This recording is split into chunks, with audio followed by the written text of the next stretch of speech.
सोहळा आनंदाचा गजर विठुरायाचा. करी पाठ समजली खरी एह देवाची पंढरी विठू मनाच्या गाभारी श्वास झालं जपमाळ मन चिपळ्यानी टाळ. सोहळा आनंदाचा गजर विठुरायाचा अखंड हरिनाम सप्ताह मौजे शेळकेवाडी पिंपळोली तालुका मुळशी जिल्हा पुणे.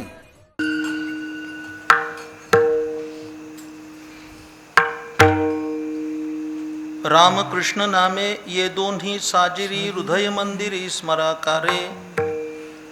आपुली आपण करा सोडवण संसार बंधन तोडावेगी. ज्ञान देवा ध्यानी रामकृष्ण माळा. ज्ञान देवा ध्यानी रामकृष्ण माळा हृदयी जिव्हाळा श्रीमूर्तिरया. आपुली आपण करा सोडवण संसार बंधन तोडावेगी. विठ्ठल विठ्ठल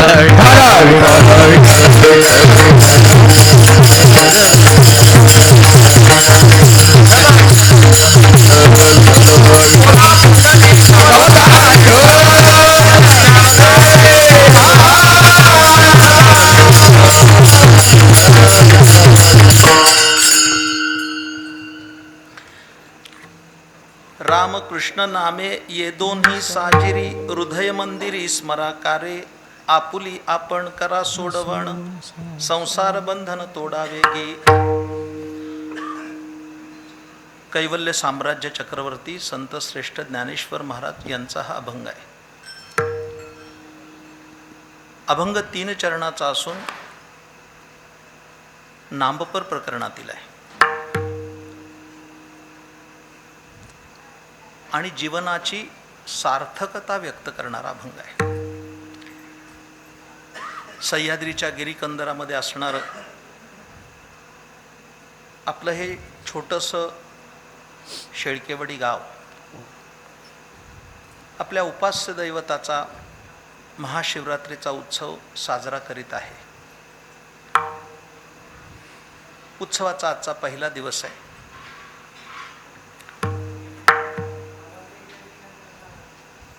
माझ्या निरूपणाला प्रारंभ करण्यापूर्वी अंतःकरणातील काही सात्विक स्पंदन व्यक्त करणं कर्तव्य मानतो.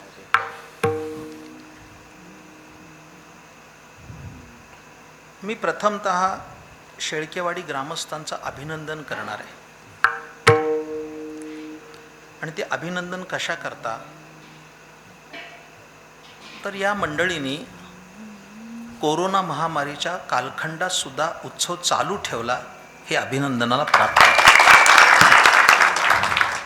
नको वाढवायला.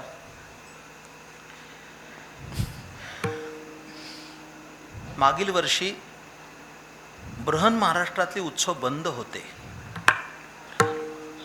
कुठेही उत्सव झाला नाही. शासकीय नियमांमुळे इच्छा असून करता आले नाहीत. पण या इवल्याशा वाडीनं जैसी दीपकलिका धाकुटी परी बहुतेजा ते प्रगटी तैसी सद्बुद्धी हे थेकुटी म्हणू नये.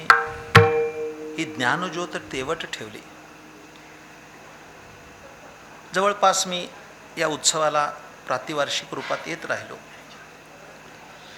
यावर्षी येणं थोडं अशक्य होतं. परंतु प्रसिद्ध हा ते 3 हट्ट आहेत आपल्याला माहीत असणारे. एक स्त्री हट्ट आहे, एक राजहट्ट आहे, एक बालहट्ट आहे. पण माझ्या बाबतीत एक हट्ट अजून जमा करावं लागेल. त्याचं नाव बाबाजी हट्ट आहे. या गावचे प्रमुख श्रीमान बाबाजी शेठ शेळके यांचा वारंवार आग्रह आणि काही अशी व्यक्तिमत्व आहेत की तिथं नकार द्यायची सोय नसते.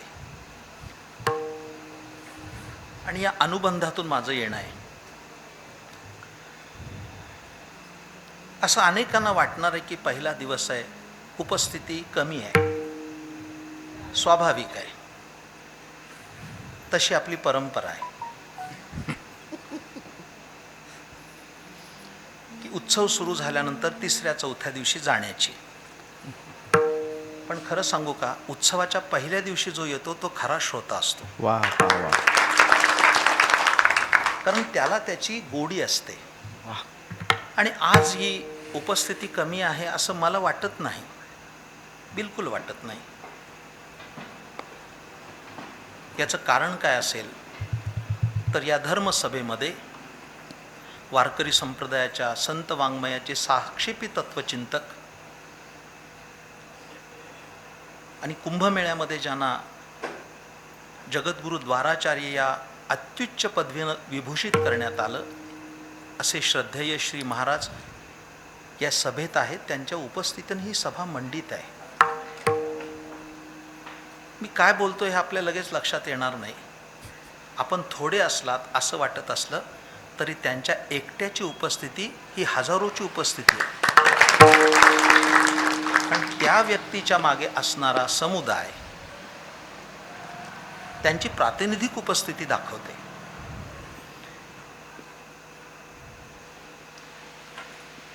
म्हणून आजच्यापासून ही उत्सवाची भव्य दिव्य परंपरा सुरू झाली. अभंग सुद्धा अत्यंत सुंदर आहे आणि मला कल्पना आहे की उपस्थितामध्ये संपूर्ण भागातले प्रतिष्ठित आणि मान्यवर असे श्रेष्ठ आणि ज्येष्ठ लोक उपस्थित आहेत. अत्यंत थोडा वेळ बोलणार आहे मी, कारण गंगेचा प्रवाह उगमाला छोटा असतो आणि ती काल्याच्या दिवशी बंगालच्या उपसागराला मिळते. वा वा वा. थोडं बोलणार आहे पण खूप चांगलं सांगणार आहे माझ्या स्वभावानुसार. कीर्तनामध्ये गोंगाट न आवडणारे आम्ही दोघेच आहोत, ते आणि मी. थोडं सांगणार आहे पण तुम्हाला अंतःकरणातली भावना सांगू का. थोडं बोलणार आहे पण अतिशय गोड सांगणार आहे. आणि खरं सांगायचं झालं तर तुम्हाला बरं वाटावं असं कीर्तन करणार नाही, तुमचं बरं होईल असं कीर्तन करणार. ज्यावेळी तुमचं कल्याण होईल, ज्यावेळी तुमचं आत्महित होईल अशा स्वरूपाचं संक्षिप्त पण अत्यंत साक्षेपी मांडायचा माझा मानस आहे. तर थोडा शांत विचाराचा माणूस आहे, माझ्याकडे लक्ष द्या. अत्यंत तन्मयतेनं ऐका. मी महाराज नेहमी सांगत आलो आहे की कानानं कीर्तन ऐकलं तर नवल नाही. नारायणराव, कानानं कीर्तन ऐकलं नवल नाही. कीर्तन डोळ्यानं पण ऐकता आलं पाहिजे. हे कसं शक्य आहे? ऐकणं हा कानाचा धर्म आहे, पाहणं हा डोळ्याचा धर्म आहे. डोळ्यानं कसं कीर्तन ऐकता येईल? असं विसंगत बोलून कसं चालेल? तसं नाही आहे. डोळ्यानं कीर्तन ऐकणं याचा अर्थ कीर्तन ऐकताना श्रोत्याची पापणीसुद्धा पडता कामा नाही. त्याचं नाव श्रवण आहे. इतकं चांगलं ऐकायला पाहिजे. लक्षात नाही तर श्रोते आपले बसलेले असतात सतरंजाच्या दोऱ्या काढीत. निम्म्या अर्ध्या सतरंजा त्यांनीच फाडल्यात मंडळाच्या. असा निळोबा पकवाज होता, तिथं कणिक पडली असेल ती कणिक उचलायची, त्या कणिकेचा उंदीर करायचा. चालू कीर्तनात तो उंदीर मोडायचा, त्याचा मोदक करायचा. असे वात्रट चाळे चालू असतात श्रोत्यांचे. खरं सांगू काय, भागवत आचार्य समोर आहेत, जिवंत भागवत माझ्या कीर्तनात आहे आज. वा वा वा वा. त्यांची शेकडो नाही हजारो भागवतं झालीत. 8 दिवसावर मृत्यू आला, 7 दिवसांनी मृत्यू पावणार आहे हे राजा परीक्षिताला कळता क्षणी महाभागवत असणाऱ्या शुकदेवांच्या समोर तो श्रवणाला बसला. पण ते श्रवण त्या दर्जाचं होतं की 7व्या दिवशी त्याचा उद्धार झाला. वा. याचं नाव श्रवण आहे, लक्षात ठेवा. असं ऐकलं पाहिजे श्रोत्यांनी. येत असतील तर ते काय लायकीचं की भजन श्रवण असेल सांगू, ऐकता. तुका म्हणे कानी ऐकेली हे मात, तोची झाला घात जीवपणा, तोची झाला घात. तुका म्हणे कानी ऐकेली हे मात, तोची झाला घात जीवपणा, तोची झाला घात.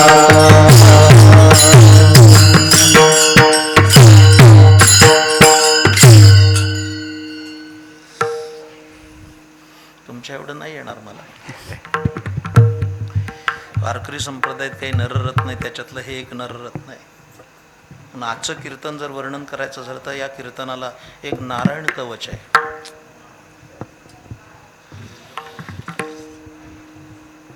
इकडं लक्ष द्या. मला आता काही विस्तार करायचं कारण नाही. म्हणजे ज्याला काय म्हणता येतं की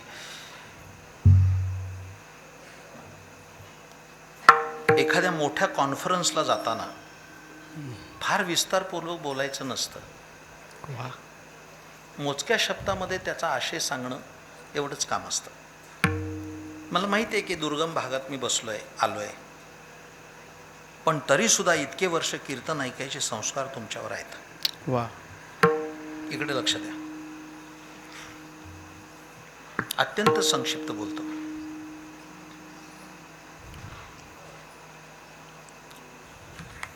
वेदाचं हृदय, उपनिषदांचं सार, इतिहास पुराणांचा आधार असणारी श्रीमद भगवद्गीता,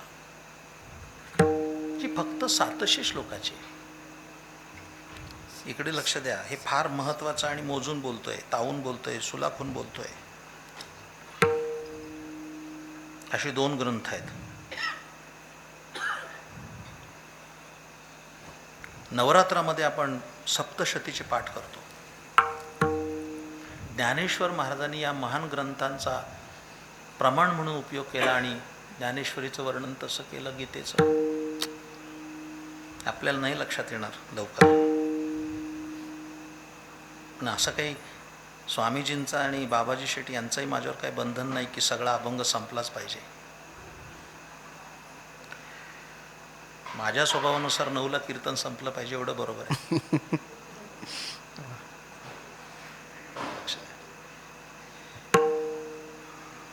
ज्ञानेश्वर महाराज वाचाळवीर नाही आहेत.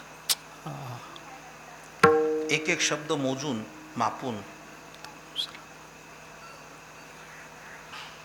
आकार, उकार, वेलांटी, काना, मात्रा हे सुद्धा मोजून आहे. ज्ञानेश्वर महाराजांच्या एका अनुस्वारावरून आयुष्यभर अजूनही वाद चालू आहेत. एका अनुस्वार.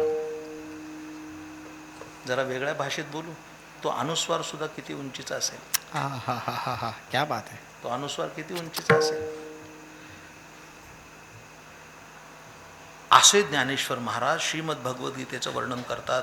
गीता हे सप्तशती मंत्र प्रतिपाद्य भगवती. सप्तशतीचे पाठ होतात. तशी श्रीमद भगवद्गीता ही 700 श्लोकाची आहे. आता ऐका, हे 2 700 श्लोकांचे जे ग्रंथ आहेत ना, ते ऐकायचंय. सप्तशती जर वाचली तर तुमचं आई कल्याण होईल, आणि श्रीमद भगवद्गीता रूपी सप्तशती ऐकली तर तुमचा पारलौकिक कल्याण होईल. असे दोन्ही ग्रंथ आहेत. माझे सद्गुरू संत श्रेष्ठ धुंडा महाराज देगलूरकर हे ज्ञानसूर्य होते. ते चालते ज्ञानाचे बिंब, तयाचे अवयव ते सुखाचे कोंब, येर माणूस पण हे भांब लौकिक भागो. ज्ञानेश्वर महाराजांचा साक्षात अवतार असणारे त्यांनी गोष्ट सांगितली होती की 700 श्लोक जे आहेत गीतेचे, मी विद्यार्थी असताना त्यांच्यापुढे शिकत असताना त्यांच्याकडनं पाठ घेत असताना ते म्हणायचे 700 श्लोक आहेत. त्या 700 श्लोकामध्ये 7 श्लोक महत्वाचे आहेत.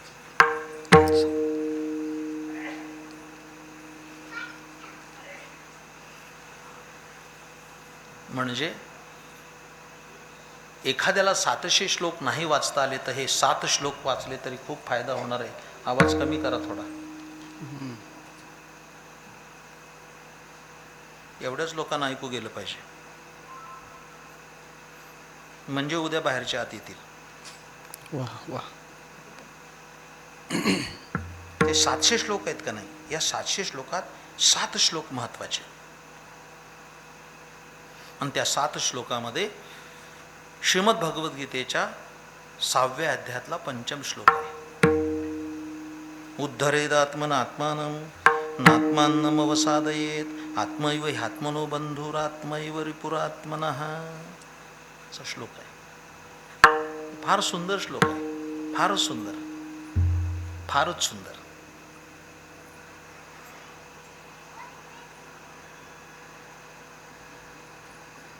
असं ज्ञानेश्वरीचं पारायण केलं तर फार तर ग्रंथाची पानं फाटतील आणि बोटाला घट्टे पडतील, याच्यापेक्षा काय होणार. त्यात बुडी देऊन जर वाचलं तर कळेल ज्ञानेश्वरीतील रहस्य. हा श्लोक खूप वैशिष्ट्यपूर्ण आहे. आणि या श्लोकाच्या खालची टीका वाचा म्हणजे लक्षात येईल. याच्या खाली टीका आहे ज्ञानेश्वर महाराजांनी केलेली. ही श्लोक फार सुंदर आहे आणि त्याच्या खालची टीका त्यापेक्षा अप्रतिम आहे. कदाचित तेवढं सांगायला आजचं कीर्तन संपून जाईल. तव हसोन श्रीकृष्ण म्हणे, नवल नाही तुझे बोलणे, कवणासी काय दिजेल कवणे अद्वैतीये. माझ्याकडे लक्ष द्या.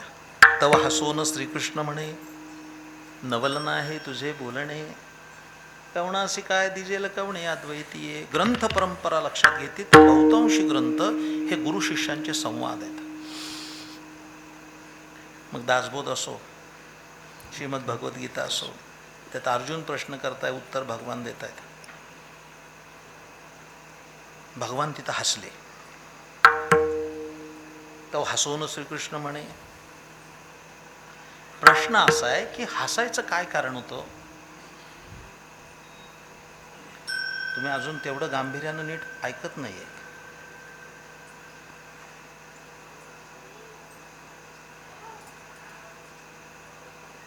हत्तींचे चित्कार, घोड्यांचे फुत्कार, गदांचा ठणठणाट, तलवारींचा खणखणाट, आक्रोश, आरोळ्या, रक्ताच्या चिळकांड्या, असं चित्र कुरुक्षेत्रावर होतं. त्यावेळी हसणं ही हसण्याची जागा आहे. मी आत्ताच माझे सुहृद असणारे श्रीमान शशीभाऊ काटे, पिंपळे सौदागरचे, आम्ही गप्पा मारत बसलो तेव्हा सांगितलं की हसण्याच्या काही जागा आहेत. एखाद्याचं मयत चालेल मागणं हसत चाललं कसं होईल.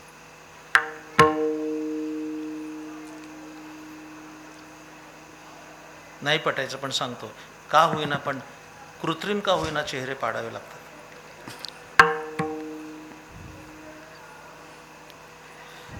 कुठं हसलं पाहिजे आणि कुठं नाही हसलं पाहिजे. बरं जाऊ द्या, बावळट माणूस कुठंही हसेल. हा षड्गुण ऐश्वर्य संपन्न भगवान हसलाय. जबाबदारी ना. काय हसायचं कारण होतं. तेव्हा हसोन श्रीकृष्ण म्हणे. अजून एक प्रश्न आहे माझा तिथं, फार मोठा प्रश्न आहे. आता सांगूनच जातो आपल्या उपस्थितीनं. श्रीमद भगवद्गीता 5000 वर्षापूर्वीची आहे. ज्ञानेश्वरी 700 वर्षापूर्वीची, होय की नाही. मग कुरुक्षेत्रावर ज्यावेळेस भगवान गीता सांगत होते, या श्लोकाच्या खाली भगवान हसले, हे ज्ञानोबराला कसं कळावं.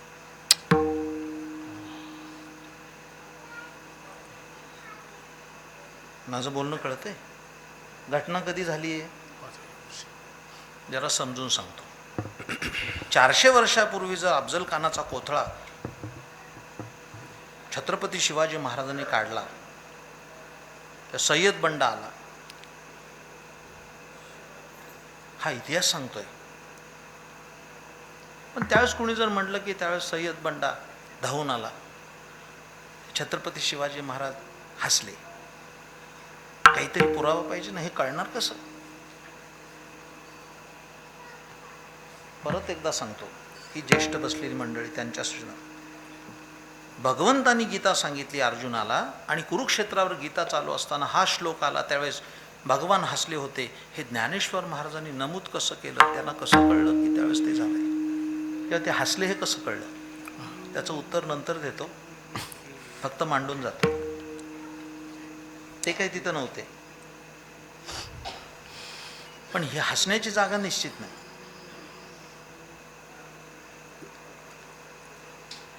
माझ्या माहितीप्रमाणे हसण्याच्या 3 जागा असतात. त्या जागा पण सांगतो. 3 ठिकाणी हसू येतं माणसाला. एक म्हणजे विनोद झाला की हसू येतं. मी नेहमी सांगत आलोय, विनोद झाला हसला शहाणा, विनोद झालाच नाही ना हसला, वेडाच. आणि विनोद होऊनही हसला नाही, तो त्याच्या पुढचा वेडा. काही काही ना कळतच नाही, त्यांना काहीही सांगा. मग असं वाटतं फक्त बुक्का लावायचा आणि हारच घालायचा बाकी आहे, गेलेलंच. काही काही ना विनोद पण नाही कळत, सांगावं लागतं. नारायणराव आता तुम्हाला गंमत म्हणून सांगतो. आम्ही एकदा कर्नाटकात गेलो कीर्तनाला. उद्या कीर्तन तर आजच गेलो. लांबचा प्रवास, तेव्हा गाड्या घोड्या नव्हत्या. संध्याकाळी पोचलो तर तिथे दुसऱ्याच महाराजांचं कीर्तन होतं, दुसऱ्या दिवशी माझं होतं. ते मी म्हटलं आपण जाऊ कीर्तनाला. ते तिथे साळुंके नावाचे ग्रस्त होते. ते म्हणले तुम्ही येऊ नका कीर्तनाला, तुम्हाला कीर्तन कळणार नाही. बाबाशेठ त्याविषयी मला कळलं की मलाही कीर्तन कळत नाही. माणसं बोलताना सुद्धा त्यांना कळत नाही की आपण काय बोलतोय आणि कुणापुढं बोलतोय. ते म्हणजे तसा गैरसमज करू नका. मी असं म्हणालो की आमच्या उत्सवात आज आमच्या भागातले कीर्तनकार आहेत आणि ते कानडीत कीर्तन करतात. तर तुम्हाला नाही कळणार, मग कशाला तुम्ही येता? उगीच मुंबईवरनं प्रवास करून आलाय, झोपी जा, उद्या कीर्तन आहे तुमचं. मलाही ते पटलं. आता आलोय थकून तर झोपून जाऊ.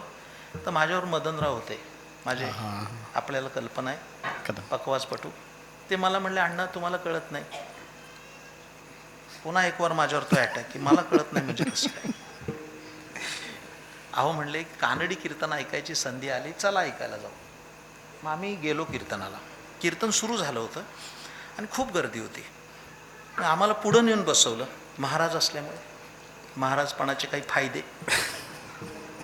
जागा नसताना पुढं बसवलं आणि पुढं बसवल्यानंतर कीर्तन सुरू झालं. तुम्हाला सांगतो मौज अशी की ते कीर्तनकार विद्वान होते हे बरोबर, पण ते बहुतेक विनोदी असावेत.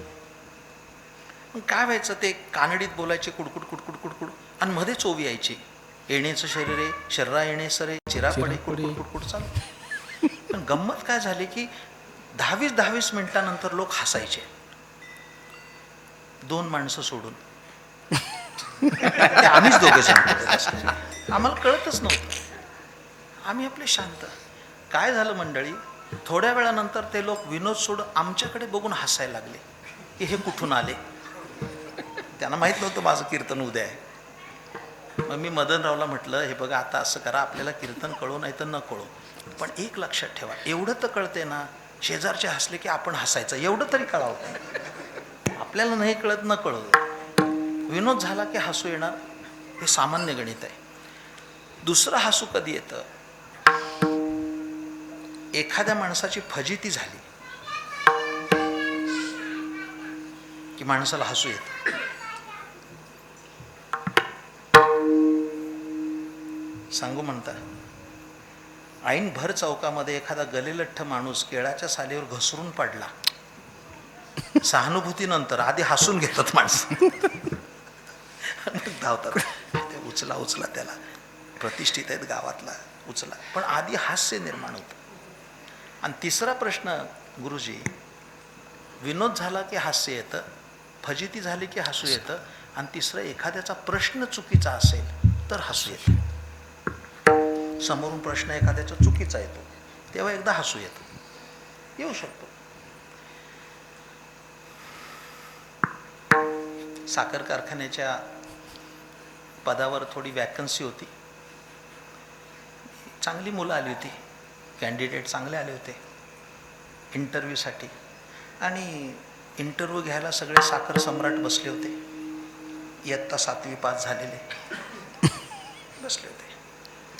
मग त्यातल्या एकाने त्याला प्रश्न विचारला, नको वाढवायला ये मित्रा, नको वाढवायला. एकाने प्रश्न विचारला, काय नाव तुझं? तो म्हणला माझं नाव शिरीष अनंत कुलकर्णी. बरं, किती शिक्षण झालं आहे? तर म्हटला मी MSc झालो आहे. तिसरा प्रश्न, असं आहे म्हणजे मॅट्रिक झाला आहेस का? काय या प्रश्नाला म्हण, हसलात का नाही तुम्ही? मी तुम्हाला प्रत्यक्ष प्रमाण दिलं, प्रश्न चुकीचा आला ना समोर. आता तो MSc झाला आहे म्हणजे तो मॅट्रिक्युलेट होऊनच पुढे गेला. याच्यापेक्षा चांगला दृष्टांत देतो. 2 मित्र होते, खूप जुने मित्र, बालपणीचे, ज्याला आपल्याकडे एक शब्द आहे लंगोटी यार. लंगोटी हा कसा शब्दकोशात झाला मला माहिती नाही, त्याच्याकडे जास्त लक्ष देत नाही मी. लहानपणीचं प्रेम दोघांचं 20-25 वर्षांनी तालुक्याच्या गावी भेटले. पण बरेचसे बदल झाले होते शरीरपट्टीत. ओळखीचा दिसतोय माणूस कोणीतरी.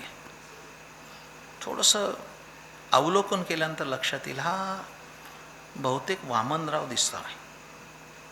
आपल्या शाळेत होता, वर्गात होता. त्यांनी पण याच्याकडे बघितलं. समोरासमोर आले, ओळखीचे, तालुक्याच्या कचेरीमध्ये. एकदम विचारायचं कसं समोर जाऊन, तो नसला तर. पण जवळ आले दोघं जण. मग त्यांनी एकाने धाडस करून विचारलं, वामनराव का तुम्ही? आनंद वाटला, हो वामनराव. मग त्याने त्याच्याकडे बघून विचारलं, केशवराव का तुम्ही? हो मी केशवराव. खुणीला खूण पटली. मग संभाषण झालं. आपण एकाच वर्गात होतो, एकमेकाच्या गृहपाठाच्या वयाने येत होतो. जो आनंद झाला आणि एकमेकाला कडकडून मिठी मारली. आता वामनराव केशवराव उपाधी गेली. त्याने लगेच बिलगल्यानंतर सांगितलं, वामन्या.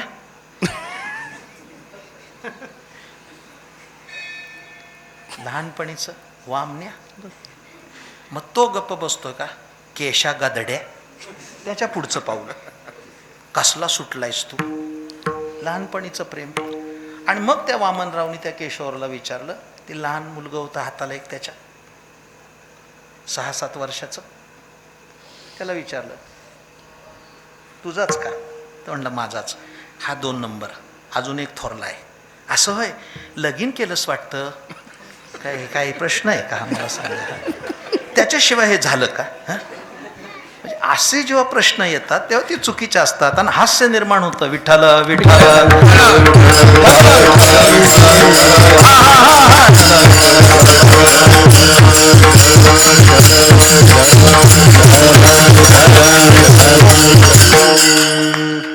या ज्ञानेश्वरीच्या विचाराशी इकडे लक्ष द्या. अर्जुनाने प्रश्न विचारला भगवान कृष्णाला की माझा उद्धार कोण करेल. हा प्रश्न आहे. आणि तो उद्धार कोण करेल हा प्रश्न ऐकता क्षणी भगवंतांनी त्याचं उत्तर दिलं, उद्धरेदात्मनात्मानं नात्मानं अवसादयेत आत्मैव ह्यात्मनो बंधुरात्मैवपुरात्मनः तव हसोन श्रीकृष्ण म्हणे, नवल नाही तुझे बोलणे कवणाशी काय दिजेल कवणे अद्वैतीये. दृष्टांत देतो, इकडे लक्ष द्या. हसू कसं निर्माण झालं. एका माणसाला गुळ पाहिजे होता. तो वाण्याच्या दुकानात गेला आणि वाण्यालाच विचारलं, मला गुळ कोण देईल. तो वाणी हसला, मीच देणार आहे. तसं भगवंताला यांनी विचारलं की माझा उद्धार कोण करील, तर भगवान न हसेल तर काय करेल. तो जो श्लोक आहे उद्धरेदात्मनात्मानं, मी शेवट खूप गोड करणार आहे महाराज याचा. तो जो श्लोक आहे त्याचा अनुवाद या अभंगात ज्ञानोबांनी केला. आपुली आपण करा सोडवण, आपुली आपण करा सोडवण, आपुली आपण करा सोडवण, आपुली आपण करा सोडवण. संसार बंधन तोडावे, संसार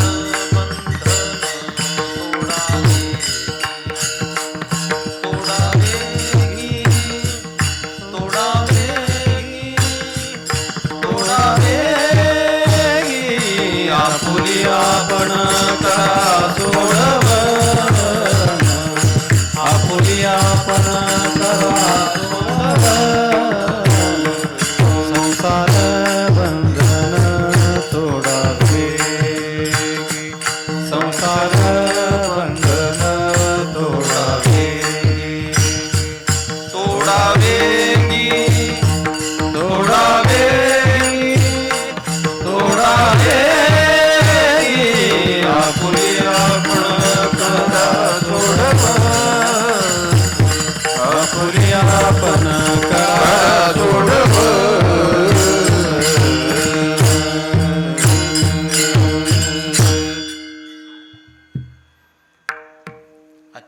परमात्माचा हा प्रसाद आहे. स्वतःची सोडवणूक स्वतःच केली पाहिजे. वा. कोण येणार नाही दुसरं.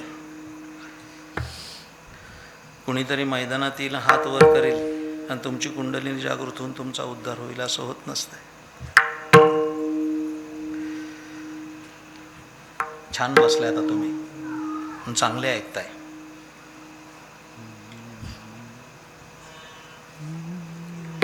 विस्तार नाही करत महाराज. आता एकच दृष्टांत देतो. तुकाराम महाराजांनी फार सुंदर दृष्टांत घातलाय आणि कृषक असल्यामुळे त्यांना कळेल.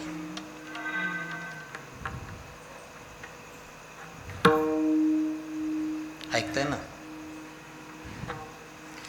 पूर्वी अशा बारीक गळ्याच्या घागरी असायच्या, तांब्याच्या घागरी असायच्या. आता तशा घाटाची भांडी पण राहिली नाहीत. सुंदर घाट असायचे, बारीक गळ्याच्या, जुन्या खेड्यापाड्यात आहेत अजून. तर त्या घागरीमध्ये, इकडे लक्ष द्या, एका बाईनी फुटाणे ठेवले होते.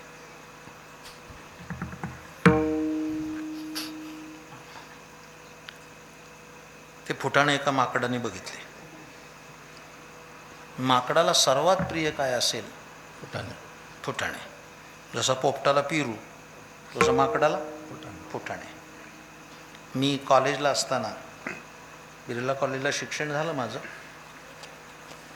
एक दिवस मी इयत्ता 10वीतच कीर्तन करू लागलो. त्यामुळे की मला महाराजच म्हणायचे, वर्गातली पोरं. ते म्हणले, महाराज चला आपण हाजी मलंगला जाऊ. ते कल्याणच्या जवळ हाजी मलंग डोंगर आहे का नाही. मग आम्ही गेलो हाजी मलंगला. नारायणराव तिथं जाताना ते पोरं होती 7-8-10. मला म्हणले, महाराज एक काठी घ्या इथं. म्हणजे आपण तर 18 वर्षाचे, आता काठी कशाला? नाही म्हणले, लागते ती चढायला तिथं डोंगरात. मग ती भेंडीची काठी रंगवली, 8 आण्याला काठी, 1981ला.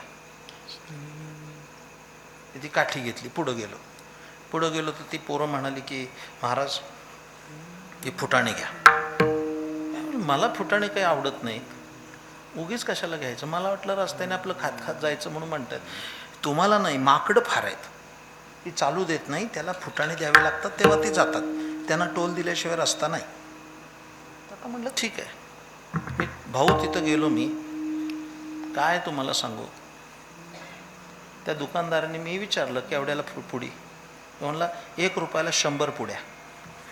म्हणजे इकडं फुटाणे स्वस्त दिसत आहेत, 1 रुपयाला 100 पुड्या. घेतल्या की रुपयाच्या 100 पुड्या. पुढं गेल्यानंतर मी मित्राला म्हणालो, फुटाणे स्वस्त दिसत आहेत. पुडी टाकली की ते माकड यायचं, पुडी उचलायचं. फुटाणे स्वस्त दिसत आहेत. ते म्हणले, महाराज फुटाणे स्वस्त नाही, महागच आहेत. मग 100ला पुढे कशा? 1 रुपयाच्या 100 उघडून बघा म्हणले. आणि मी आश्चर्याने पुडी उघडून बघितली, एका पुडीत एकच फुटाणा, असे 100 पुड्या. ती पुडी टाकली की ते माकड पळायचं, ती पुडी उघडायचं, एकच फुटाणा. काय त्याचं समाधान तरी त्या पुडी मागं. त्याला फार आवडतात. त्या बाईने फुटाणे ठेवले म्हणून तो माकड आला आणि त्या माकडाने त्या फुटाण्याच्या घागरीत हात घातला. ऐकताय ना नीट. ते घागरीत हात घातला, तो हातमध्ये गेला. आत गेल्यानंतर त्याने फुटाणे घेतले. आता मूठ फुगली, आता त्या गळ्यातून बाहेर येईना. आणि ते माकड ओरडायला लागलं, मला सोडवा, मला सोडवा. ओरडायला लागलं, ह्यातून मला हात बाहेर काढा, मला मुक्त करा, मला सोडवा. जास्त लांबवत नाही, दुसरा येऊन फायदा होणार आहे. समजा त्याला सोडवायला माणूस आला, सोडवील नाही ना. किती प्रयत्न केला तरी त्यातून हात बाहेर निघणार नाही. त्याला जर त्यातून मोकळं व्हायचं असेल तर एकच पर्याय आहे, फुटाणे सोडून द्यायचे, माकड मोकळंच आहे. मी त्या माकडाची गोष्ट सांगत नाही, फुटाणे सोडा, माणूस मोकळा आहे. माकडे मुठीशी धरले फुटाणे, ते फार छान म्हणतात. मला गाणं नाही आहे जास्त, पण ते पट्टीचे गवई आहेत. खरं म्हणजे ब्रह्मलीन जगद्गुरू शंकराचार्यांच्या हाताखाली त्यांचं शिक्षण झालंय. वा. पूर्वाश्रमीचे थोर कीर्तनकार कराडकर बुवा काय गात होते, काय गाणं होतं. आम्ही पहिल्यांदा चैतन्य सद्गुरू तात्यासाहेब महाराज वास्कर यांचा पुरस्कार दिला गुरुवर्य बाबा महाराज सातारकरांना. त्यावेळेस जे स्वामीजी गायलेत त्याला तोड नाही. तुझी सेवा करीन मनोभावे अभंग दोघांनी म्हटला. आपली आपण सोडवणूक केली पाहिजे. फुटाणे सोडून द्या. एवढं कीर्तन कळलं तरी पुष्कळ आहे. आजचा पहिला दिवस एवढा, फुटाणे सोडून द्या. हरिपाठ रोज चालू आहे ना, आता झाला का नाही झाला. त्याचं रहस्य 3च वाक्यात सांगतो हरिपाठाचं. पहिल्याच अभंगात ज्ञानेश्वर महाराज म्हणाले, असोनी संसारी जीवे वेगू करी. आहे ना पाठ. असं म्हणलेत का महाराज. नसोनी संसारी काय म्हणाले, असोनी संसारी. पण माणसाला सवलतीचा फायदा घ्यायची फार सवय आहे. इतका संसाराच्या आहारी गेला. मी ज्ञानेश्वरीतला दृष्टांत सांगत नाही, फार घाण दृष्टांत आहे. ओवी नाही सांगत, मला आता ती उपलब्ध नाही, पण नुसतं त्याचा अर्थ सांगतो. ज्ञानेश्वर म्हणतं, संसारात माणसं किती रमलीत, एखाद्या शेंबडामध्ये माशी रुतावी तशी. ज्ञानेश्वर महाराजांनी दिलेला दृष्टांत आठवली तर सांगेल, मला लक्षात येत नाहीये.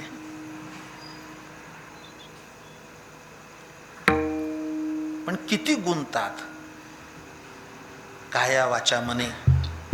आत्ता आम्ही येत होतो भाऊ आणि आम्ही येताना चित्र बघितलं. इथं काय ते मागचं गाव हिंजवडीतून येताना 2 नवरा बायको भाजी घेऊन चालली होती. पिशवीमध्ये कांदा, बटाटा, कोबी, टोमॅटो, कोथिंबीर, मेथी, शेपू गच्च थैली भरली होती. आणि त्याचा बंद एक नवऱ्याच्या हातात आणि दुसरा बायकोच्या हातात. अशी दिंडी चाललेली बघितली. आज मला कळलं की पिशवीला 2 बंद का असतात. आज मला कळलं. एवढ्या चिकाटीने प्रपंच चालू आहे त्यांचा. 4था अभंग वाचा, हरिपाठाचं सांगतोय 3 गोष्टीमध्ये. 1 असोनी संसारी. जास्त गुंतल्यामध्ये ज्ञानेश्वर महाराजांनी चिमटा काढला. सायासी करसी प्रपंच दिनशी हरिसिन बदसी कोण्यामुळे अभंग क्रमांक 4. आणि सांगता शेवटी ना ज्ञानोबाराने हरिपाठाची सांगता केली. लटिका व्यवहार सर्व हा संसार वाया येरझार हरिवीण. संसार बंधन तोडावेगी कशानं तुटेल. अभंगाचं पहिलं चरण. राम कृष्ण नामे ये दोन्ही साथी. राम कृष्ण नामे ये दोन्ही साथी. राम कृष्ण नामे ये दोन्ही साथी. राम कृष्ण नामे ये दोन्ही साथी. हृदय मंदिरी स्मराकारे. हृदय मंदिरी स्मराकारे. आपुली आपण करा सोडवन. आपुली आपण करा सोडवन. आपुली आपण करा सोडवन. आपुली आपण करा सोडवन.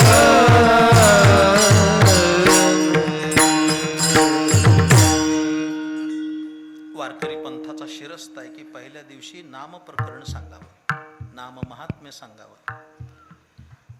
माझ्या प्रिय श्रोत्यानो, आध्यात्मिक जीवन जगणारे लोक आहेत ना, हे नियत साधनाच्या बाबतीत दोन्ही साधना केली असता आम्हाला साध्य प्राप्त होईल या बाबतीत शंका कुशंका खूप आहेत. मी त्याचा पण विस्तार करत नाही. वारकरी सांप्रदायिक संतांनी सूक्ष्म आणि दुस्तर मार्ग मोडून टाकले आणि नामाचा राजमार्ग मोकळा केला.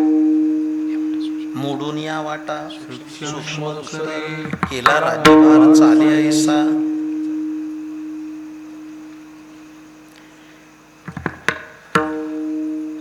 तरी सुद्धा शंका निर्माण होते. आता आपण योग करू शकत नाही. यम, नियम, आसन, प्राणायाम, प्रत्याहार, धारणा, ध्यान, समाधी हे अष्टांग योग साधना आहे ना. यम नियम ठीक आहे, पण आपण 2 तासाच्या कीर्तनात जर 84 आसनं बदलतो तर तो योग काय करणार? निगूढ मठ व्हावा अथवा शिवालय 6वा अध्याय वाचा, आम्ही नाही करू शकत. इकडे लक्ष द्या. आम्ही याग नाही करू शकत. खूप अनंत माझ्या डोळ्यासमोर दृष्टांत आहेत. अनेक महापुरुषांच्या सान्निध्यात मी राहिलो. त्यामध्ये एक महान सत्पुरुष होते, चैतन्य सद्गुरू तात्यासाहेब महाराज वास्कर. त्यांना आबा म्हणायचे. 10 फुटात जायची भीती वाटायची त्यांच्या. 10 फुटात. असं करारी व्यक्तिमत्व होतं. पण माझे मित्र वैकुंठवासी तुकारामबुवा शेटे, आमचे मदनराव, आम्ही त्यांच्या जवळ असायचो, अति समीप. त्यांच्याजवळ खेळायचो, गप्पा मारायचो. ते विनोद बुद्धीनं एखादा विनोद सांगायचे. तर काही लोकांनी त्यांना प्रश्न विचारला की तुमची भल्या भल्या लोकांना भीती वाटते आणि ही पोरं तुमच्याजवळ कशी? तर तात्यासाहेब महाराज वास्कर यांनी उत्तर दिलं, सिंहाची भीती कोल्ह्या कुत्र्याला असते, त्यांच्या पिलाला नसते. वा वा वा. हा आम्हाला दिलेला खूप मोठा प्रसाद होता. त्यांच्या अंगा खांद्यावर वाढलो. ते सांकेतिक बोलायचे. इकडं लक्ष द्या मंडळी. ते सांकेतिक बोलायचे. त्यांचं बोलणंच सांकेतिक होतं, सगळंच. त्यांचं बोलणं थोड्याच लोकांना कळायचं, इतकं सांकेतिक बोलायचे. उदाहरणार्थ, स्नान करून आले की त्यांना कॉफी लागायची. मग ते कॉफी द्या असं म्हणत नव्हते. मला वाटतंय माझं स्नान झालंय म्हणजे आपण समजायचं. त्यांना कॉफी द्यायची. कळतंय ना? पान खायचे, पान. पण तोंडात दात नव्हता, त्यामुळं कुटून द्यावं लागायचं. आणि ती जबाबदारी मदनराव किंवा माझ्यावर असायची. एक खलबत्ता होता, त्यात पानं कुटून द्यायची. जेवण झालं की ते आम्हाला म्हणायचे, पोरांनो चला आपली हत्यारं काढा. म्हणजे काही तलवार नाही घेऊन यायची, हत्यारं काढा याचा अर्थ तो खलबत्ता काढा, पान कुटून द्या, असं बोलायचे. एका घरी आम्ही जेवायला गेलो कीर्तनाच्या अगोदर. झालेली घटना. सगळं ताट वाढलं. आम्ही 18-20 वर्षाचे, भूक लागलेली, कधी पुंडली होते आणि त्याच्यावर ताव मारतोय. पण ते आबा काही सुरू करेनात. मी म्हटलं सुरू करा आबा. तर काय झालं होतं, आपल्याकडे अन्न सगळं वाढलं की त्याच्यावर अन्न शुद्धी करण्यासाठी तूप घालावं असा नियम आहे. ती बाईने तूप नव्हतं घातलं, त्यामुळे ते सुरू करेनात. मग मी म्हटलं सुरू करा. ते सांकेतिकच बोलले. कसं सुरू करा? अगोदर या भाताची समजूत काढा. म्हणजे जसा रुसला येतो अजून, ह्याची समजूत काढा. माझ्या लक्षात आलं. मी त्या बाईनं म्हटलं इकडे या. बाई इकडे या. ती आली. मावशी याच्यावर भातावर तूप घाला जरासं, म्हणजे सुरुवात होईल. ती मावशी आत गेली, ती परत आलीच नाही. आता तूप नसेल तर ती कशी येईल बिचारी? गरीबा घरी कुठला आलंय. मग ते आले नाही. मग मी आबांना म्हटलं आता वाढले म्हणून पुंडलिक वरदा घातलंय असं म्हणा, करा सुरू. ते हसले. ते हसणं मागाचं हसल्यासारखं माझ्या लक्षात आलं. हे का हसले? द्रष्टापुरुष ज्ञातापुरुष असं हसणार नाही. म्हटलं का हसले नंतर विचारू. कीर्तन संपलं, आम्ही पंढरपूरला निघालो. मी त्यांना विचारलं, मगाशी तुम्ही का हसलात? त्यांच्या गरिबीवर हसलात का? ते म्हणले त्याच्यासाठी नाही हसलो. मग का हसला? त्यांनी इतकं चांगलं उत्तर दिलं, ज्या घरात भातावर वाढायला चमचाभर तूप नाही ते यज्ञ काय करणार? गोष्ट संपली. आमच्या सर्वसामान्य माणसाकडे करता शक्य नाही. याग नाही, योग नाही. आम्ही करू शकतो ते फक्त नामस्मरण करू शकतो. लक्षात ठेवा. राजमार्ग निघाला. तरी प्रश्न आहे, कोणती नामं गायची? रामकृष्ण नामे हे दोन्ही साजिरी, हृदय मंदिरी स्मराकारे. याच्यावर विस्तार करावा तेवढा थोडा आहे. माझ्याकडे लक्ष द्या. मी आत्ता सांगितलं ना की अनेक महापुरुषांचा सहवास लागला. त्याच्यात भगवत पूज्यपाद संत डोंगरीजी महाराज होते की ज्यांचं दर्शनसुद्धा दुर्मिळ होतं. दर्शनसुद्धा. पण त्यांच्या श्रीचरणाजवळ बसून त्यांच्या श्रीमुखातून मी 3 वेळा भागवत महापुराण ऐकलं. ही माझी मोठी पारमार्थिक संपत्ती आहे. फार सुंदर बोलायचे, फार गोड बोलायचे. एक एक वाक्य म्हणजे त्यांचं घोषवाक्य असायचं. संगत बुरी बला है, संग ना करे. गोड बोलायचे. संग ना करे, संग का रंग लगता है, असे गोड बोलायचे. तर त्यांनी एकदा भागवत कथेत सांगितलं, राम आणि कृष्ण हे दोन असे आहेत, दोन्ही सुंदर आहेत, पण दोघांचं जीवनचरित्र पाहिलं तर विरोधाभासी आहे. त्यांचं सांगतो, ते म्हणायचे हे दोघे जण असे आहेत, पण त्यातला एक अति सरळ आणि एक अति वाकडा, असं डोंगरेजी महाराज सांगतात. एक अति सरळ, एक अति वाकडा. ते म्हणायचे त्यांच्या नावापासूनच सुरुवात करा. राम आणि कृष्ण ही दोन नावं. रामाच्या नावात एक अक्षर वाकडं नाही, दोन्ही सरळ आहेत. आणि याच्या नावात एक अक्षर सरळ नाही, ही दोन्ही वाकडी आहेत. कृ वाकडा, कृष्ण वाकडा. बरोबर आहे ना? प्रभू रामचंद्र उभे राहिले तरी कोदंड पाणी हातामध्ये कोदंड घेऊन उभे आहेत, सरळ उभे आहेत. हा उभं राहताना सुद्धा सरळ नाही हो. त्याच्या वाकडेपणावर संतांनी अभंग केले, होय की नाही? त्रिभंगा देहुडा ठाण मांडोनिया माये, त्रिभंगा देवडा ठाण मांडोनिया माई, त्रिभंगा देहुडा ठाण मांडोनिया माये, त्रिभंगा देहुडा ठाण मांडोनिया माई. हा कल्पद्रुमा तळी वेणू वाजवीत आहे, गोविंदो माये गोपाळू, गोविंदो माये गोपाळू. कल्पद्रुमादळी वेणू वाजवीत आहे, गोविंदो माये गोपालो, गोविंदो माये गोपालो. राम अति सरळ आणि कृष्ण अति वाकडा, आणि दोन्ही सुंदर आहेत. साजिरी या शब्दाचा अर्थ सुंदर आहे. हे मोठं प्रकरण आहे. आता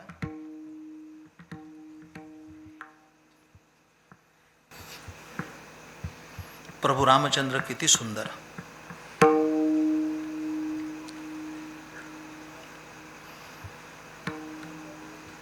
राम जानकी जीवन, राम राजीव लोचन, असं वर्णन आहे. अर्थात सौंदर्य कळायला पण तशी दृष्टी असावी लागते. हा सुद्धा विषय मोठा आहे. माणसातच सौंदर्य असतं असं नाही. दृष्टी जर सौंदर्य संपन्न असेल तर पाहे तिथं सौंदर्य दिसेल. राम किती सुंदर. सौंदर्याचे मापदंड वेगवेगळे आहेत. त्या कोरेगाव पार्कला दगडी विकायला ठेवले असतात. मी एकदा त्या रस्त्याने जाताना म्हणले, हे काय दगडी मांडले? ते म्हणले ब्युटी स्टोन आहेत.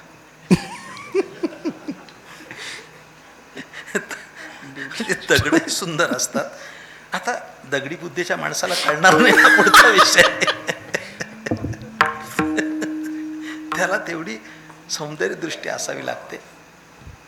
आता आपले मापदंड ठरलेले आहेत भारतीयांचे, आपल्या लोकांचे मापदंड ठरलेले आहेत बरं का. तुम्हाला ऐकायचं आहे का? म्हणजे सौंदर्य म्हणजे कसं असतं तर साधारणपणे आपल्या भारतीयांचा की गौरवर्ण हा सौंदर्याचा प्रतीक आहे. किमान महाराष्ट्रात तरी त्या जाहिराती वधूवर सूचक मंडळाच्या येतात, त्याच्यात लिहिलेलं असतं गोरी आणि स्मार्ट मुलगी पाहिजे. असं कुठेही मी वाचलं नाही की डांबरी मेनकापडी आणि नकटी मुलगी पाहिजे. अशी अपेक्षा आहे का कोणाची? नाईलाजानं पदरात पडते, हा भाग्याचा योग आहे. पण कोणाला अपेक्षित आहे? म्हणजे सुंदर दिसणं म्हणजे गौरवर्ण. आपल्याकडे गौरवर्ण सुंदर मानला आहे, काळ्या वर्णाला प्राधान्य नाही. ऐकताय का नाही? पण साऊथ आफ्रिकेमध्ये निग्रो समाजात असली गोरी मुलगी लिहिते म्हणजे काय कोड भरलेली मुलगी आणि जेवढी काळी असेल तेवढी सुंदर.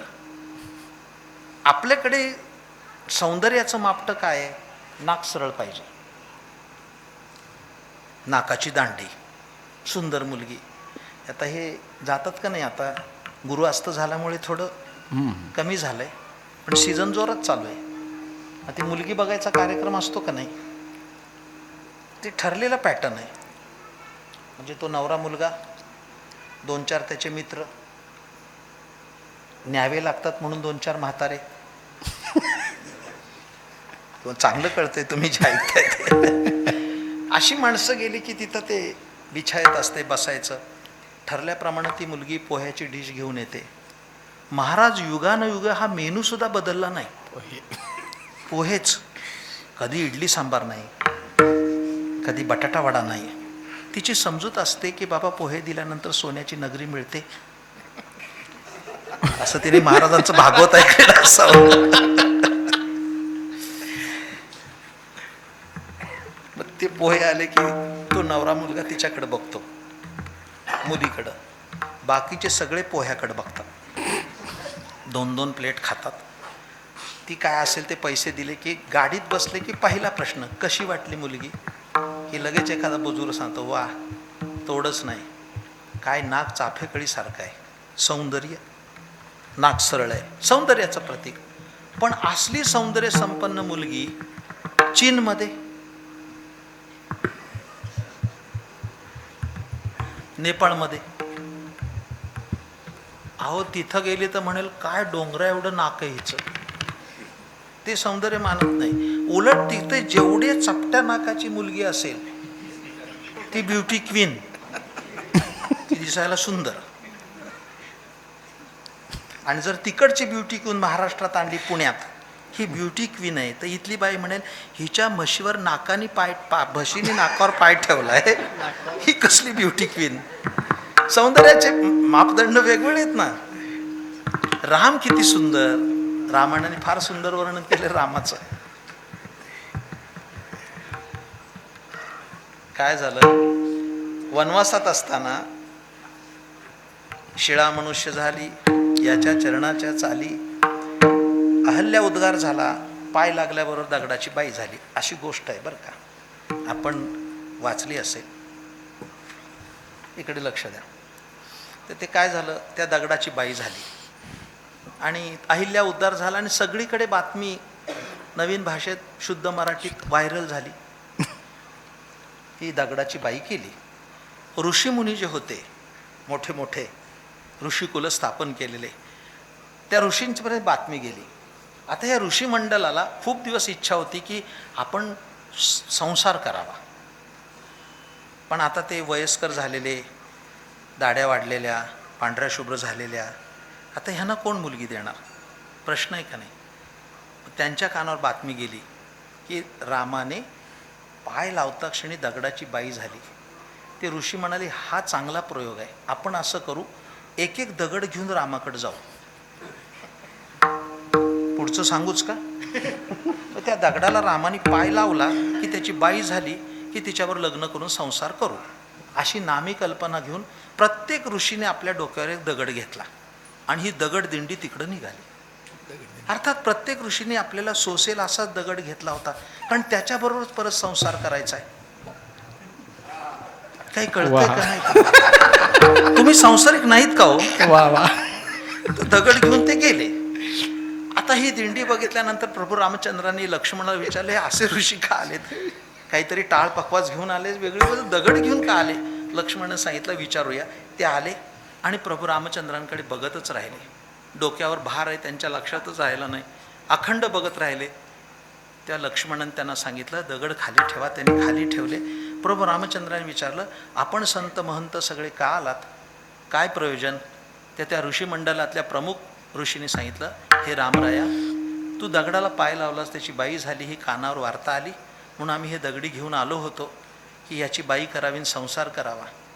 प्रभू रामचंद्र म्हणले, लावू का पाय, करू का त्याची बाई, करता का संसार? ते म्हणले, रामराया, इथं येईपर्यंत असंच वाटत होतं, तुझं सौंदर्य पाहिल्यानंतर असं वाटतं तुझ्यामध्येच रमवावं, संसारात जाऊ नये, दृष्टांत संपला. प्रभू रामचंद्रांची सौंदर्य किती होतं, ऋषी ज्या रूपामध्ये रममाण झाले तो राम. विठ्ठल विठ्ठल विठ्ठल.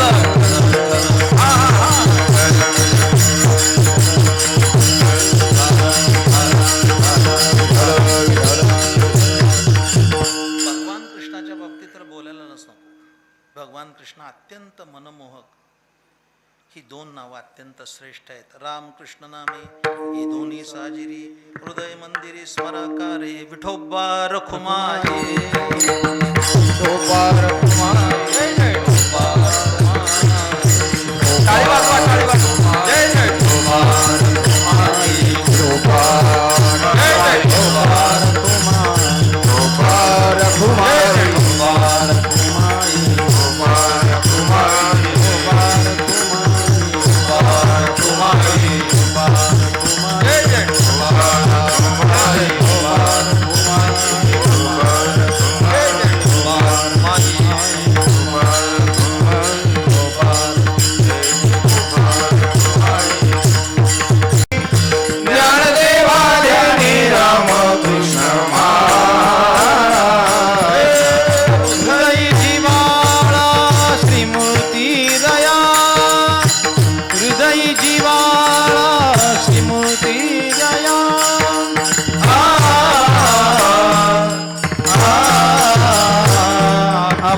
आपण आपुली आपण आपुली आपण करा सोडवण आपुली आपण आपुली आपण आपुली आपण करा सोडवण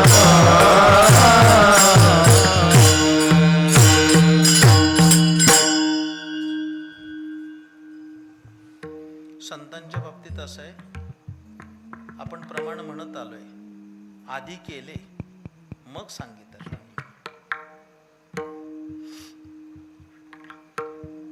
थोड्या बहुत फरकानं सांगितला जातो दृष्टांत. पण सातारा पंढरपूर रोडवर एक गाव आहे, श्री क्षेत्र गोंदवले. ब्रह्मचैतन्य गणपत महाराज गोंदवलेकरांचं ते गाव. नामधारक होते, औषध पण देत होते. म्हणजे असं अतिव्याप्तीचा दोष करू नका. एखादा महाराज औषध देतो, पण औषध देतो तो महाराज. हे लक्षणं करताना अवघड होईल. म्हणजे गमतीनं सांगतो, मांजर दूध पिते हे बरोबर आहे. जाऊ दे, आता पुढे नको सांगायला. तुम्हाला न सांगता कळता एवढे चतुरस्र श्रोते आहात. गोंदवलेकर महाराजांकडे एक बाई आली बरं का.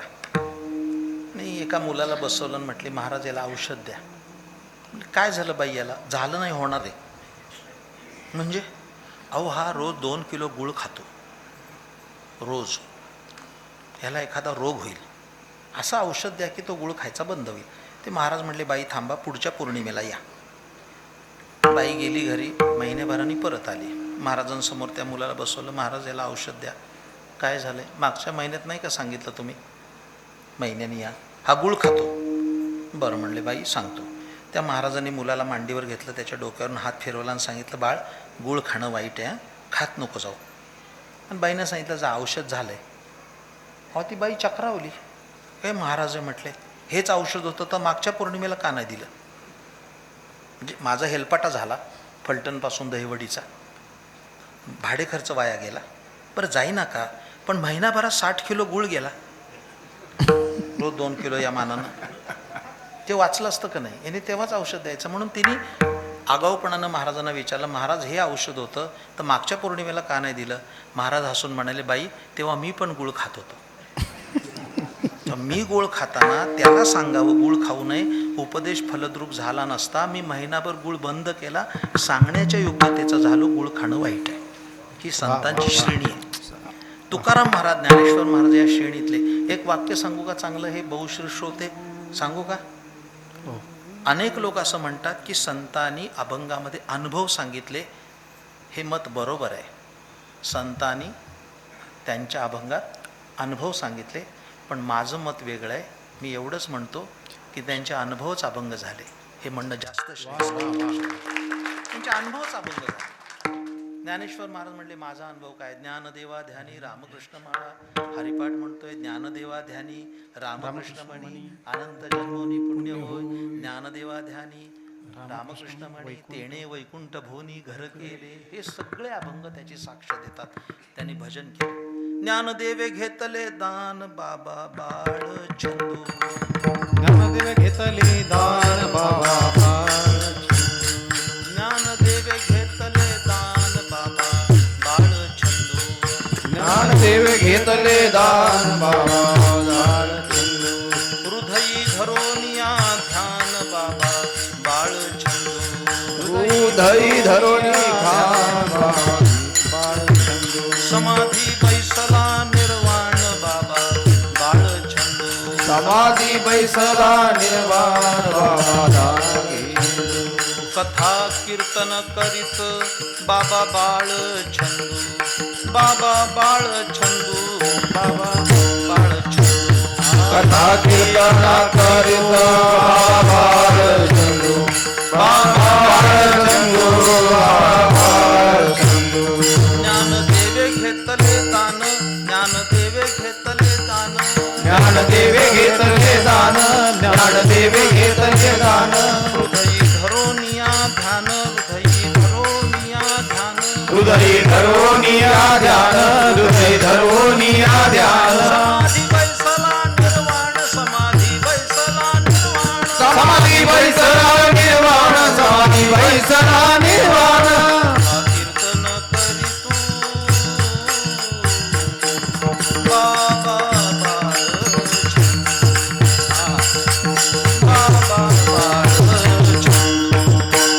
कथा कीर्तन करीत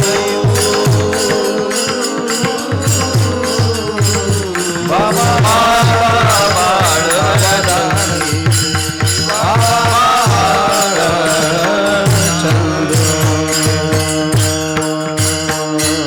ज्ञानेश्वर माऊली ज्ञानेश्वर माऊली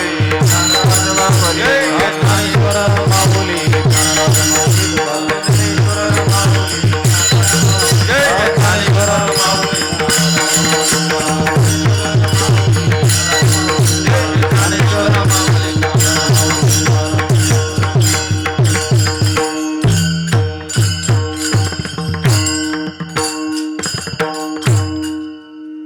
कीर्तन संपलं.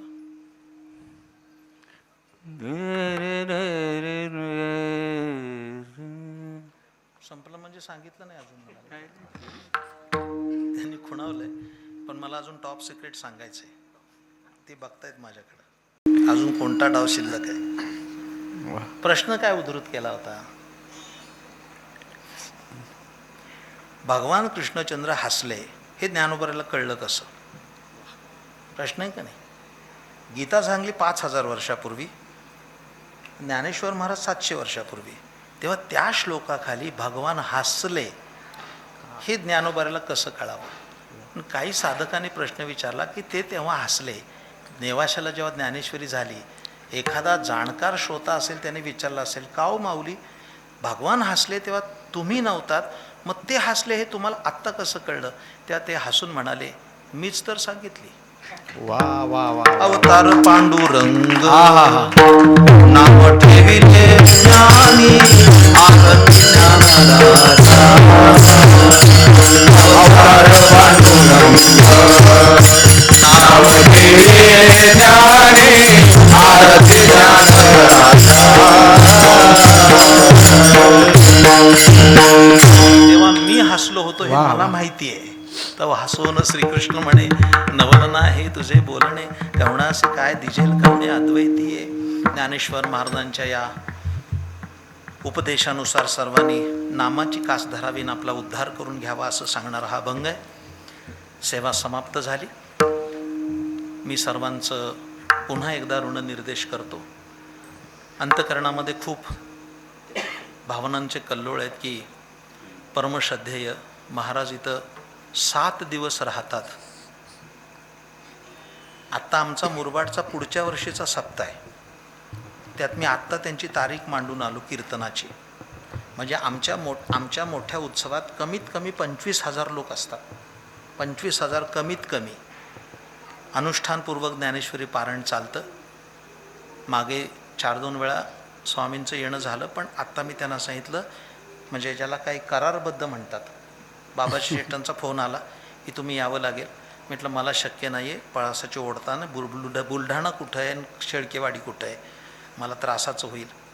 पण त्यांनी सांगितलं की तुम्हाला यावं लागेल. मला बुलढाण्याला अनाध्याय झाला. त्यांनाच कीर्तन करावं लागलं. पण त्यांनी गोड शब्दात सांगितलं बरं का. तुम्हाला बोललो नाही मगाशी, मला बुलढाण्याला जाणं झालं नाही, परत बदलून जावं लागलं. तर त्यांना फोनवर म्हणताना बुलढाण्याला मी गेलो नाही याची त्यांना खंत नव्हती, परत दुःख शीतल असतं. त्यांना त्याची खंत नव्हती. त्यांनी मला हळूच सांगितलं असं शेळकेवाडूला करू नका, असं करू नका, या. मी त्यांना सांगितलं मी शेळकेवाडीला येतो, पण पुढच्या वर्षी तुम्हाला मुरबाडला यावं लागेल असा शब्द दिला तर येतो. त्याने तात्काळ मान्य केलं की मी येतो पुढच्या वर्षी. म्हणजे असं तुम्ही समजू नका हे साटलोट आहे, असं नाही, बिलकुल असं नाही आहे. ते प्रेम आहे, श्रद्धा आहे. एक अत्यंत विद्वान व्यक्तिमत्व आहे. जरा बोलू का तुमच्यासारखं, तुम्हाला बरं वाटावं म्हणून नाही, पण अंतःकरणातली भावना आहे. महाशिवरात्रीचा कालखंड चालू आहे. वा. एक एक विद्वान कीर्तनकार एक एक दिवस मिळत नाही, ते इथं 7 दिवस राहतात. ही तुमची पुण्याई आहे. सगळा महाराष्ट्र वाट बघतोय कीर्तनासाठी, पण 7 दिवस ते निवांत इथं राहतात. आपलेपणानं, आत्मीयतेनं, हे त्यांचं मोठेपण आहे आणि तुमची पुण्याई आहे. मी आलो, आनंद वाटला. पहिल्या दिवशी आलो. काही लोकांना असं वाटतं की शेवटी कीर्तन असावं, असं पहिल्या दिवशी असावं, सगळ्यात छान. आणि मी जरा वेगळ्या विचाराचा आहे स्वामीजी, कोणाला पटू नाही तर न पटू. काही काही दृष्टांत देताना सुद्धा का रद्दी द्यावेत मला काही कळत नाही. रद्दी दृष्टांत पहिल्या दिवशी सांगायचं, आता बघा मी पत्रावळ वाढली आहे, आता याच्यावर चांगले चांगले पदार्थ येतील, असं मी म्हणणार नाही. मी सोन्याचं ताट ठेवून चाललो आहे, याच्यापेक्षा चांगले पदार्थ येतील. पत्रावळ म्हणत नाही. ज्ञानेश्वर महाराजांचा अभंग सांगितलाय मी. हा, किती सुंदर लिहिलं ज्ञानोबरायांनी. कैवल्य रसाचं ताट आहे ते, त्याच्यामध्ये सुंदर सुंदर अभंग येतील. यापुढे शेवटपर्यंत खूप चांगलं चिंतन होईल. आपण मोठ्या संख्येने कीर्तनाला या. श्रीमान बाबाजी शेठ शेळके हे एक सामाजिक नेतृत्व असणारं व्यक्तिमत्व. मला आल्यानंतर आनंद वाटला की मागच्या वर्षी कोरोना काळातसुद्धा सप्ताह झाला, आणि शेवटी अभिनंदन करतो ते याकरता की अशा कालखंडात तुम्ही भव्य सप्ताह केला आणि गोब्राह्मण प्रतिपालक छत्रपती शिवाजी महाराजांचा पूर्णाकृती पुतळा बसवला, म्हणून तुमचं आणखीन एक बार अभिनंदन केलं पाहिजे. जे प्रेरणास्त्रोत आहेत आमचे, ते उभं केलं आपण, म्हणून तुम्हाला धन्यवाद निश्चित स्वरूपानं मी देईल. आपण सर्व ग्रामस्थ, गवारवाडी, पिंपळोली परिसर लोक येत राहतात, आणि त्याच्यापेक्षा आम्ही अन्नदान पण करतो आहे. पूर्वी 9 ते 11 कीर्तनं केली आम्हीच सांगितलं 7 ते 9 करा, त्यांनी ते ऐकलं, आणि म्हणून आम्हालाही त्याचं समाधान आहे. हा उत्सव नेटका सम्यक अशा स्वरूपाचा. ही मांदियाळी जी उभी राहिली आहे गाणाऱ्यांची, त्यामध्ये एक वारकरी संप्रदायाचं जाणकार व्यक्तिमत्व, गायन क्षेत्रातलं हरिभक्तीपरायण नारायणराव खिलारी. किती गोड चाल म्हटली, किती गोड म्हटले, की आल्हाददायक अत्यंत. कुठे किंचाळणं नाही, ओरडणं नाही, सहज, कुठे नोटेशन नाही, कुठेसुद्धा अप्रस्तुत हावभाव नाही. असं गाणं ऐकायला सुद्धा बरं वाटतं. आणि तुषार, तुझं एक कौतुक आहे की तुला या वयात तुझ्या गुरुजीबरोबर गायला मिळतंय. हे कौतुक आहे खरं म्हणजे, आपल्या गुरुजींबरोबर गायला मिळावं. माझ्या समवेत आलेले निळोबार आहे, हे नाशिकचं एक चांगलं रत्न आहे. उत्तम पखवाजपटू माझे मित्र हरिभक्तीपरायण एकनाथ महाराज कोष्टी यांचे ते विद्यार्थी. आणि आता मराठवाड्याचं खूप मोठं नावलौकिक पावलेलं व्यक्तिमत्व पंडित माणिकजी मुंडे गुरुजी यांच्याकडे अध्ययन चालू आहे. या मुलांना मी मंगल आशीर्वाद प्रदान करतो की त्यांनी खूप मोठं व्हावं. अजूनही त्यांची स्वरसाधना चालू आहे नारायणरावांची. विद्यार्थी कायमच असंतुष्ट राहायला पाहिजे. तो संतुष्ट झाला की कलेला पूर्णविराम. सांगू, तो असंतुष्टच असला पाहिजे आणि प्रापंचिक सदैव संतुष्ट असला पाहिजे. हे सूत्र आहेत. तर मी आलो, मला बरं वाटलं. तुम्ही अत्यंत चांगला उत्सव करीत आहात. तुम्हाला मी अत्यंत चांगले आशीष देतो. जरी उशिरा सुरू झाला असलं तरी माझा स्वभाव आहे वेळेत कीर्तन सोडणं ही खासियत आहे. काही लोकांना वाटलं पाहिजे की अजून चालू राहावं, थोडा वेळ उशीर झाला आहे. पण बाबाजी शेठ, माझं मतं वेगळी आहेत, पटो नाही तर न पटो. माझ्या मताशी आणि तत्वाशी मी प्रामाणिक आहे. बोलू का? कीर्तन चालूच राहावं असं श्रोत्याला वाटावं, तेव्हाच ते संपावं. हे चालूच राहावं तेव्हाच ते संपावं. तो त्या वक्त्याचं वैशिष्ट्य आहे. माझी स्तुती करत नाही आहे, पण आपण सगळे एकत्रित करत आहात हा उत्सव. पुनश्च तुम्हा सर्वांना मनापासून धन्यवाद. एक गोड भैरवीची चाल ऐकूया आपण, मग स्वामींचं थोडं आशीर्वचन ऐकूया. सर्वांना माझं आवाहन आहे की सर्वांनी या उत्सवाशी सम्मिलित व्हावं, तन मन धनाने यात सहकार्य करावं. आपली वाडी थोडी आहे, 25-50 घराची, जबाबदारी खूप आहे, पण आपल्या संपत्तीतला 1/10 हिस्सा दान केला पाहिजे. तर हे उत्सव चांगले होतील. आता उत्सव सुरू झालेत, चांगले सुरू झालेत बरं का, चांगले सुरू झालेत ठिकठिकाणी. पण असं मानायचं नाही की कोरोना गेलाय. तो वेगवेगळे व्हेरियंट घेऊन येतोय. म्हणून आपण सर्वांनी मास्क वापरला पाहिजे, हात सतत धुतले पाहिजे. कोरोनाने काही गोष्टी शिकवल्या बरं का. म्हणजे हात धुवायला तरी शिकवलं, हात धुवून घ्यायला नाही. हात धुवायला शिकवलं. नाही तर माणसं काल्याचं कीर्तन झालं की अशीच सरकून बसायची. कोण हात धुतंय? आता हात वारंवार धुतले पाहिजे, मास्क लावला पाहिजे, सॅनिटायझर पण लावलं पाहिजे, हबप असलो तरी. आणि ते अल्कोहोलच आहे ना, तरी लावलं पाहिजे. एक तर नारायणराव माझ्याकडे आला आणि तो म्हणला, काय महाराज शेवटी दारूच कामाला आली. काय हे लोकांची मत आहे. म्हणलं, गाढवा तुला हाताला लावायला सांगितली, प्यायला नाही सांगितली. एक तर पिलेले आले माझ्याकडे, म्हणले मला दर्शनाला मी स्वामी सांगितलं पायाला हात लावू नका, आधी सॅनिटायझर लावा. तो म्हणला गरज नाही, सगळ्या शरीरात अल्कोहोलच आहे. असे लोक आहेत. मी सर्वांनी नियम पाळावेत. कधीतरी हे सगळं संपून जाईल आणि पुन्हा भक्ती संप्रदायाचा आनंद सगळ्यांना मिळेल. मी थांबतो. आता चाल होईल आणि मग नंतर स्वामींचं आशीर्वचन होईल, नंतर महाप्रसाद होईल आणि मग आपला आजचा कार्यक्रम पूर्ण होईल. म्हणा म्हणा. बाळासाहेब महाराज भोईर, नारायण महाराज खिल्लारे. एक खुर्ची आण.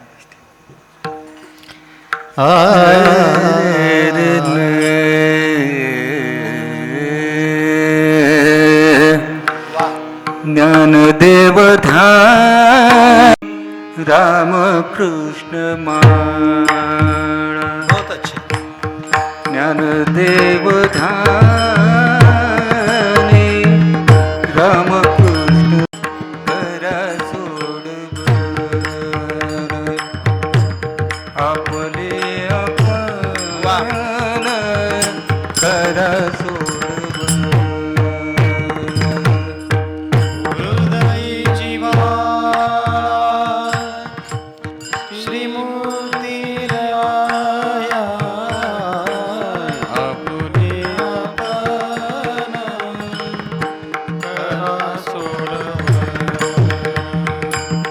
बहुत अच्छे.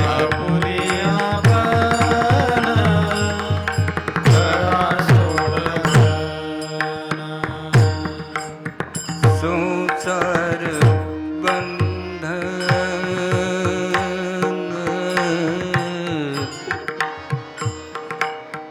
तोड वेगी वेगी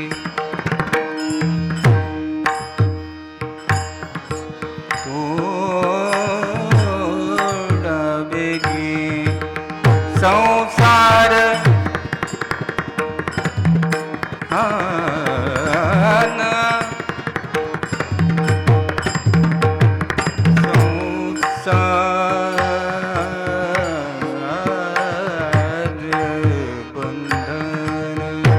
बंधन बंधन संसार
बहुत अच्छा.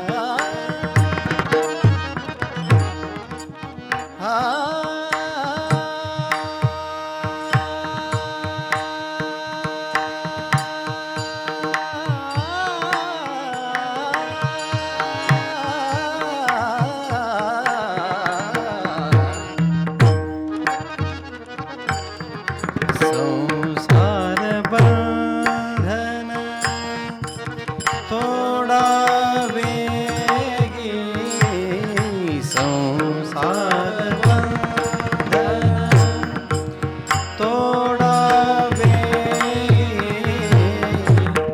आपुलिया आपण सोड आपुलिया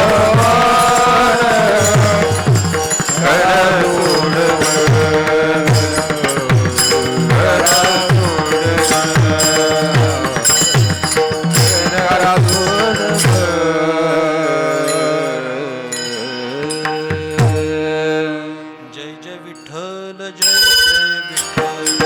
जय विठ्ठल जय विठ्ठल जय जय जय विठ्ठल जय जय जय विठ्ठल जय जय टाळ वाजवा टाळ जय विठ्ठल जय जय जय जय जय विठ्ठल